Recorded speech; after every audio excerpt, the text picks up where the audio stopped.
Est-ce que ça coûte cher de vouloir alléger son sac à dos? Question numéro 9. Eh bien, pour moi, le plus simple, si vous voulez alléger votre sac à dos, c'est de partir avec un sac pratiquement vide, un sac de couchage, c'est presque la seule chose dont on a vraiment besoin. Et puis, peut-être que le chemin va vous donner tout ce dont vous aurez besoin. Payer du matos ultra léger, c'est évidemment inabordable pour la plupart des gens. C'est en tout cas pas ma philosophie. Quand j'ai commencé à randonner, je n'avais aucun équipement technique, mais j'ai quand même investi dans 3 objets indispensables. Le premier, c'est un bon sac à dos léger et de qualité. Ça, ce sera un achat que vous ne regretterez jamais et que vous allez garder pendant au moins 10 ans. La seconde chose indispensable selon moi, si surtout vous dormez à la belle étoile, c'est un sac de couchage ultra chaud, léger, compact, donc en duvet. Et la troisième chose indispensable, ce sont de bonnes chaussures. Moi, personnellement, j'utilise des sandales, mais ce sont toujours des sandales de marque.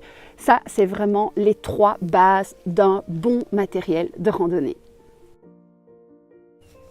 Le plus gros budget dans un sac de randonneur qui bivouac, ça va être la tente. On a des tentes à partir de 100, 130 €, mais ça peut monter jusqu'à 500, 700 €. Moi, j'ai trouvé une alternative ultra légère, puisqu'ici, j'ai une tente 2 places qui fait 600 grammes. En fait, ce que j'ai fait, c'est que j'ai récupéré une ancienne surtoile de tente canadienne. Avec ça, j'ai acheté une bâche de bricolage à 1 € dans un magasin de bricolage. Et puis j'ai acheté 6 sardines, budget global 4 €. Deuxième moyen de faire de sérieuses économies, c'est sur le matelas. Alors c'est vrai que j'ai eu un Thermarest qui coûtait plus de 130 €. J'ai actuellement ce matelas qui coûte une 60aine d'euros. Mais en fait, il y a une alternative toute simple, c'est le pare-soleil, voire le tout petit matelas de yoga que vous allez trouver pour 1 ou 2 € dans des magasins de sport. Troisième élément qui est bien utile en bivouac, c'est le sursac. Alors ici, j'ai un super sursac technique de Mammouth qui coûte environ 80 €. Et j'ai trouvé une alternative à 11 €. C'est la super housse de parasol. En plus, elle a une tirette, ce qui permet de moins transpirer et elle coûte 11 €. Quatrième élément qui coûte souvent très très cher si on veut rester dans du poids léger, c'est la cape de pluie. Alors ici, c'est une magnifique cape de pluie de Sea to Summit. Je l'ai depuis au moins 8 ans et elle a coûté quand même 120 €. Mais pendant des années, en fait, j'ai randonné avec la bâche de pluie en sac poubelle qu'on reçoit dans les festivals. Coût gratuit ou 1 €, 1,50 €, pas plus, et ultra léger. Donc pourquoi s'en passer ? Cinquième élément indissociable du randonneur et surtout du pèlerin, c'est le bâton, ou plutôt les bâtons de marche dans mon cas.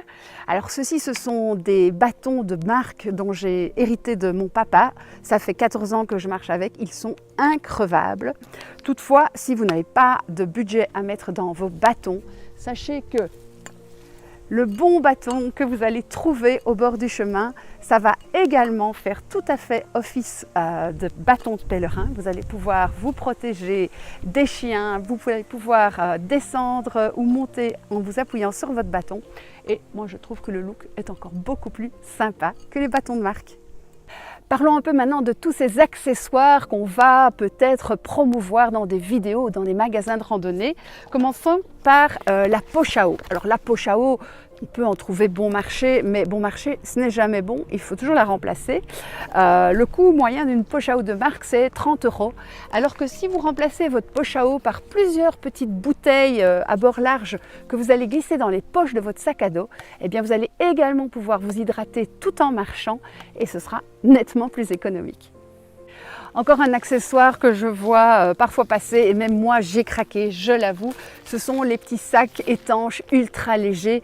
Avouons quand même que pour 10-15 € pièce, on peut tout à fait les remplacer par un sac de congélation classique. Ça fait exactement le même effet et à tout petit prix. Huitième accessoire, peut-être pas très utile à prix plein, ce sont des petites tasses en silicone. Vous savez, toute une vaisselle en silicone rétractable. Ceci quand même, ça coûte 12 € la tasse. Alors pour le café, jusqu'à présent, j'utilisais des petits gobelets en carton quand j'allais chercher un café, je gardais mon gobelet. Et j'ai même trouvé une alternative assez marrante puisqu'il s'agit d'une écuelle pour chiens, et oui, que vous allez trouver dans des magasins pour chiens et chats et qui coûte 3 ou 4 euros maximum. Neuvième accessoire qu'on va sûrement vous faire passer comme indispensable pour la marche, les fameux sparadrap Compeed. Alors, quand j'ai acheté ça, je me suis dit c'est pas possible, le prix de la boîte, mais c'est dément. Alors que si vous utilisez du simple sparadrap, même découpable, donc très très bon marché, que vous remettez vos chaussettes par-dessus, peut-être que vous devrez changer vos sparadraps tous les jours, mais franchement la différence de prix est énorme. Et en plus, moi personnellement, j'ai pas du tout aimé l'odeur de mes pieds avec ce truc-là. Et le 10e point sur lequel vous pouvez très facilement faire des économies, ce sont les vêtements. Alors les vêtements, surtout en été, il n'y a absolument pas besoin de vêtements techniques. Ici, ce sont des vêtements que j'ai achetés en seconde main.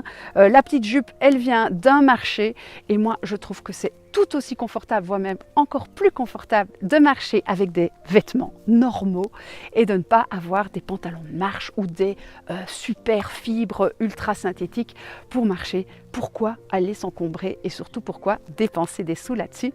Préférez garder votre argent pour votre chemin. Alors, cela peut être gratuit et cela peut même rapporter de l'argent. Non, quand même pas. Prendre un exemple, hein. Manger froid. Manger froid, ben, t'as pas le réchaud à prendre. C'est plus simple, c'est économique et c'est plus léger. Et si tu te démerdes bien, tu te régales. Je vous donne mon truc du moment. De la semoule. J'en rajoute dedans des graines de courge, des petits dés de jambon que je coupe moi-même, des raisins secs. Là, tu prends dans un... Ah merde, il est au fond du sac. Dans un truc en plastique que tu fermes là, tu mets de l'eau, en 20 minutes c'est prêt. Et avec, tu trouves une boîte de sardines. Avec de l'huile et tout. C'est royal. Et je suis presque sûr que c'est aussi léger, voire peut-être même plus léger que les lyophilisés. Donc premier exemple. Il y a des trucs qui coûtent cher par contre. La tente, j'ai une tente en Dynéma de chez Bonfu qui est une tuerie, qui pèse je sais plus combien mais qui est super légère, c'est ultra cher. C'est plus de 700 € la tente, c'est ultra cher. Mais à côté de ça, tu as la Lanshan 1 Pro qui est à peine plus lourde et qui est à 130 €. Donc non, ça peut ne pas être cher. Ce qui peut être intéressant aussi, c'est de faire les bons achats de suite. Parce que faire les bons choix de suite, quoi.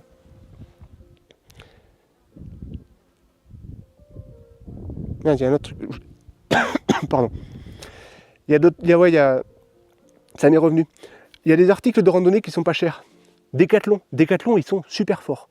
Et certains produits, c'est des pépites. J'en ai une à vous proposer. Le pull, le MH100 ou NH100, un truc comme ça. Ils ont changé, je préférais l'ancien modèle, mais le nouveau il est pas mal aussi. Hein. C'est un pull en polaire, classique, hein, avec des élastiques, pas de zip, rien, vraiment la base. Hein. Je crois qu'il est à 6 €. Et bien, ça te remplace, moi j'ai une Senshi Design qui est à 90 balles je crois.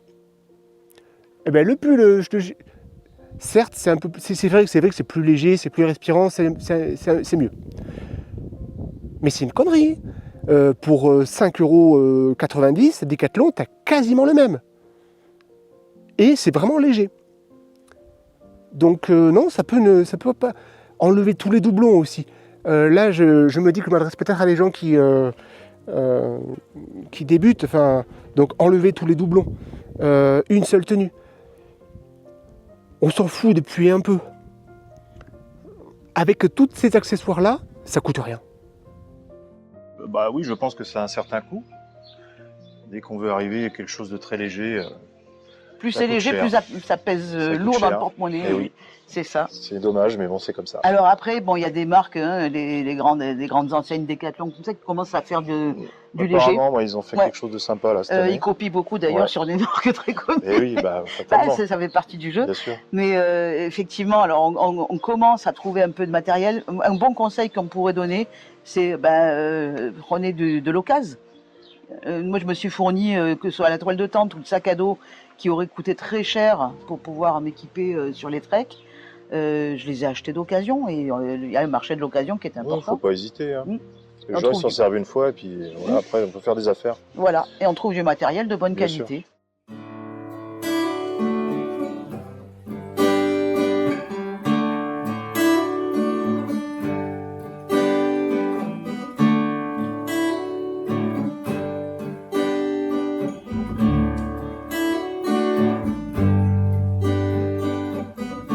De retour sur les vagues, j'ai oublié le temps. Si loin vogue mon âme, je danse avec le vent.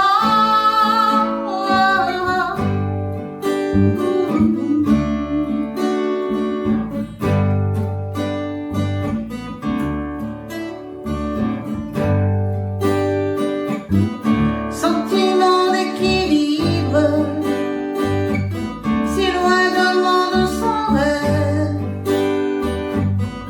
et mon corps se délivre avec le vent qui se lève. Oh, oh.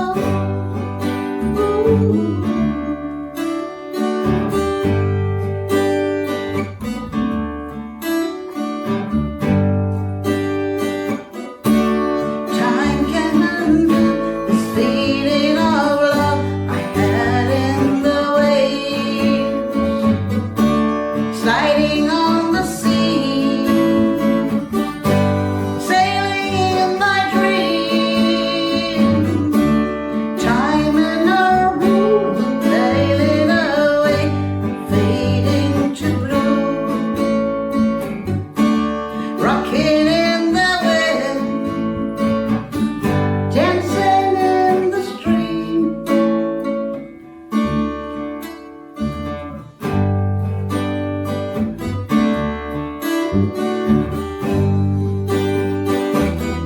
J'ai oublié le temps, j'ai oublié le temps, j'ai oublié le temps. Oh, oh.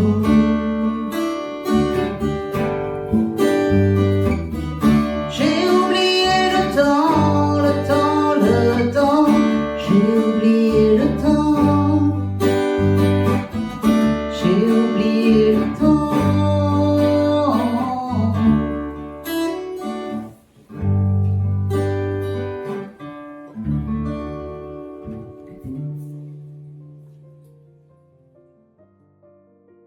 Alors, est-ce que ça coûte cher en 2025 de pouvoir alléger son sac à dos? Alors moi je vais vous donner une réponse assez claire, oui, moi je trouve que ça coûte cher. Alors pourquoi? Si vous voulez alléger votre sac à dos, hein, comme je vous ai dit avant, moi je randonne à peu près plus en traditionnel, donc un peu plus, pas assez lourd, mais quand même. Pourquoi? Comme je disais, moi pour l'instant je vais pas mettre 800 € dans une tente qui fait 500 grammes. Après, on va dire l'écart, la gamelle, la tente, le duvet, tout ça. Plus ça coûte, plus c'est léger, plus ça coûte cher.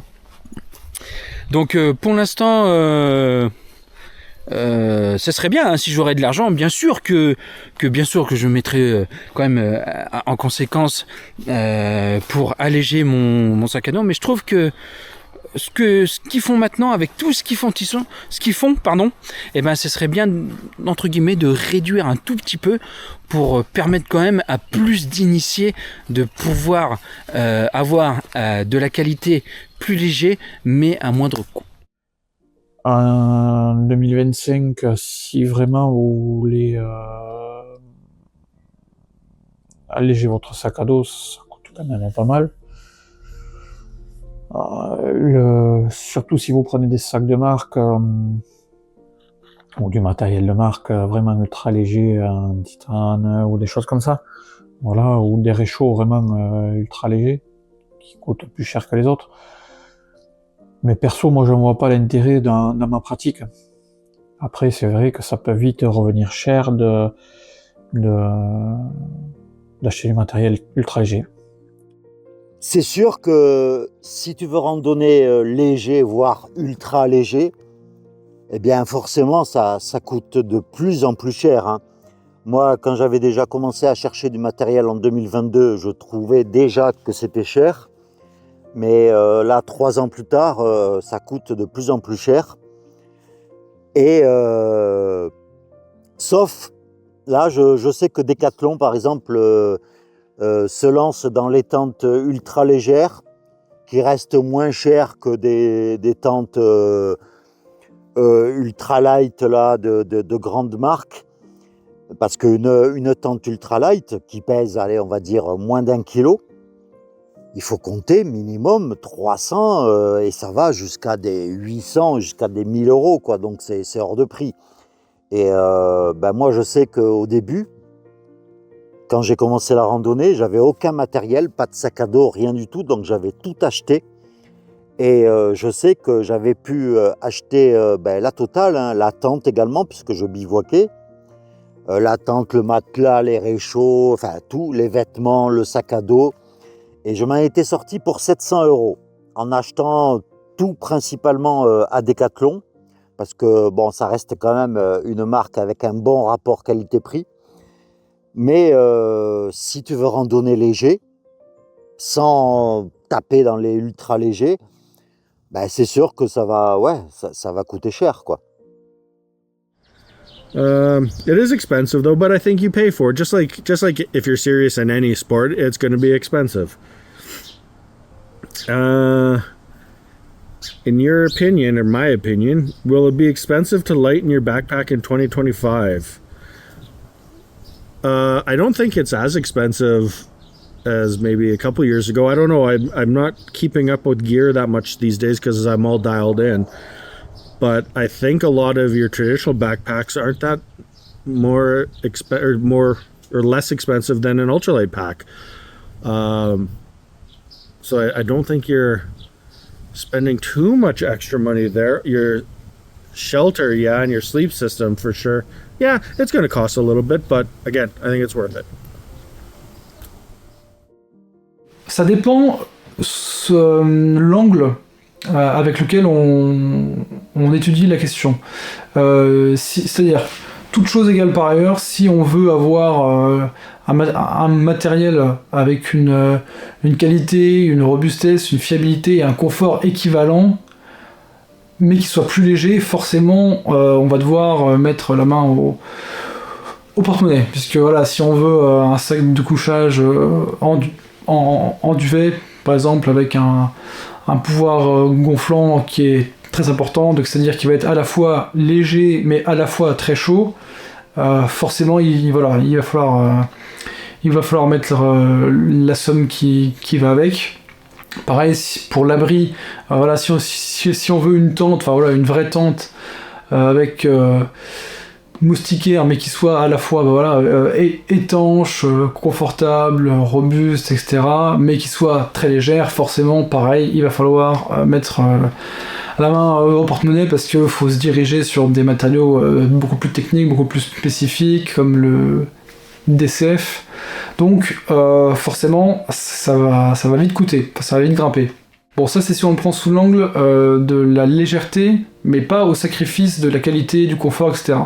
Maintenant, si on le prend sous l'angle du minimalisme, c'est-à-dire par exemple,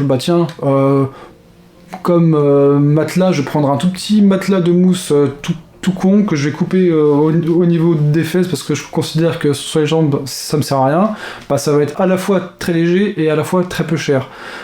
Pareil si je pense que je vais même pas prendre d'abri ou de tente, à la limite je prendrais juste une sorte de bâche qui peut me faire aussi tard peu de fortune. Pareil, ça va à la fois peser très peu et à la fois coûter très peu.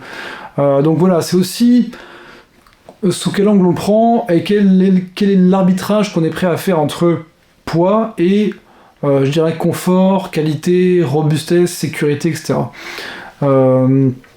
Donc, s'alléger, oui, forcément, ça va coûter si on veut garder du matériel qu'on connaît, si on veut une tente en DCF qui est ultra light, mais en même temps qui est confortable, qui nous abrite bien.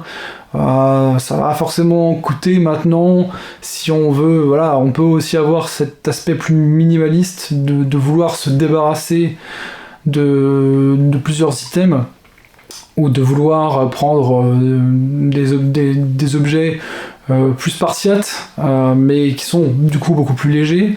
Voilà, ça peut permettre aussi de s'alléger et à bas coût. Donc ça dépend, voilà, ça dépend sous l'angle dans lequel on le prend. Donc je dirais oui et non, voilà, pour répondre à la question de manière un peu plus succincte. Question 9. Selon vous, est-ce que ça coûte cher en 2025 de vouloir alléger son sac à dos? Développez votre réponse avec quelques exemples. Alors, oui, ça peut coûter cher. Bien sûr, si tu achètes un sac à dos à 500-600 balles, mais par contre, si tu en achètes un à 150, tu vois, tu vas randonner de la même façon. Donc ça, c'est vachement personnel, quoi. Il y a des randonneurs qui sont super bien équipés, avec des vêtements dernier cri, enfin, tout ce qui va bien, hein, avec des super vestes, des super sacs ultra légers, etc., des super duvets, tout est super. Alors quelque part, ça les rassure, tu vois. Alors ça leur enlève aussi du poids dans le sac, c'est clair, mais ça les rassure.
I think it's always possible to lighten your pack, but I also think you've got to look at the time of year that you're going to go.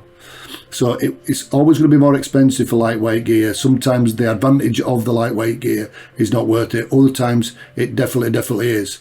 And I think just the thing of using looking at after a camp what you've used and what you haven't used is very important. Clothes take up an awful lot of weight. Sleeping bag can take up a lot of weight, certainly in winter. but it's important that you get the right kit, and sometimes you'll pay an absolute premium just to save a few hundred grams, and that really isn't worth it. So yeah, I think it will be quite expensive to lighten your pack. Oui, oui, le matos coûte très cher et coûte horriblement cher. Voilà, dès qu'on veut une tente, moi, c'est mon avis personnel, hein, mais dès qu'on veut une tente, voilà, une tente de bonne qualité, faut taper dans les 400 €. Voilà, si on veut un truc qui dure, par exemple, je regardais des MSR il n'y a pas longtemps. Les MSR, c'est 400 balles.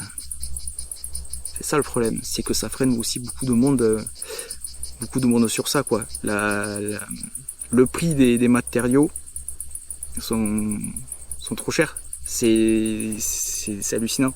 Déjà, pour avoir un bon sac qui pèse pas beaucoup en termes de trek, c'est cher. Après, si vous voulez des bâtons ultra légers, c'est cher. Qu'est-ce que vous voulez? Si vous voulez un sac de couchage léger, c'est cher, et ainsi de suite, Alors, je pense que c'est un avis personnel, mais quelqu'un qui veut se lancer dans l'aventure, le trek, tout ça, sans vouloir se ruiner d'un coup, Decathlon, ils font des bonnes choses. Je fais pas de la pub, loin de là, mais voilà, c'est abordable, et les gens peuvent quand même au moins sur les 3 saisons se faire plaisir. Selon vous, est-ce que ça coûte cher en 2025 de vouloir alléger son sac à dos? Moi, je répondrais que oui. Oui, c'est un petit budget. C'est vrai qu'au début, quand on commence, c'est un petit budget. Après, il y a des magasins aujourd'hui comme Decathlon. Alors, je sais pas si on aura de citer de marque, donc tu me biperas. Mais il y a des magasins comme Decathlon, niveau rapport qualité-prix, qui restent super abordables et qui offrent du très bon matériel. C'est vrai qu'on en parlait tout à l'heure, mais des marques comme The North Face aujourd'hui, c'est pas abordable du tout. C'est vraiment pour les ultra riches. Si on veut passer sur des marques un peu plus haut de gamme par rapport à Decathlon, à Fort Class, on est tout de suite sur des tarifs qui paraissent inabordables. Inabordables, c'est tout de suite très difficile. Bon, ceci dit, avec du matériel complètement Decathlon, vous avez quand même un sac relativement léger. Eh oui.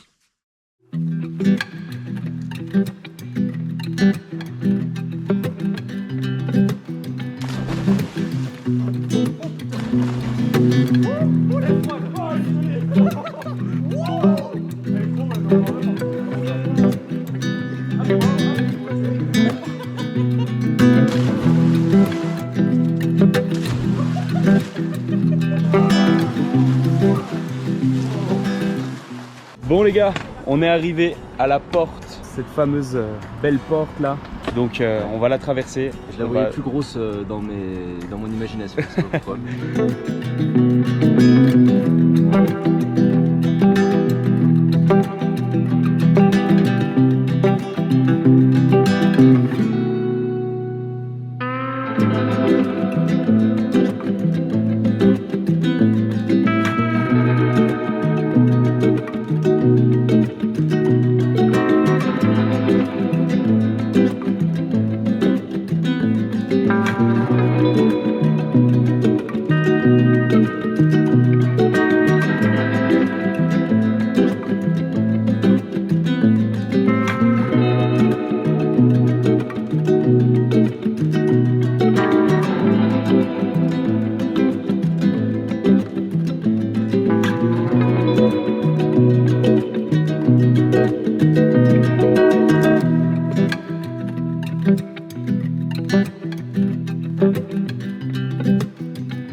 selon vous, est-ce que ça coûte cher en 2025 de vouloir alléger son sac à dos? Alors, je dirais que pour alléger son sac à dos, ça coûte pas spécialement cher, d'autant plus qu'il y a des grandes enseignes dont je tairai le nom qui essayent de gratter du marché dans ce secteur. Donc il y a pas mieux que l'enseigne dont je vous parle en termes de rapport qualité-prix. Là, ils ont développé toute une gamme entre cette année et l'année prochaine. Là, ils vont sortir une tente en DCF, tout ça. Enfin, ils sont sur un gros segment ultra léger pour gratter parce qu'ils ont vu qu'il y avait de l'argent à se faire là-dessus.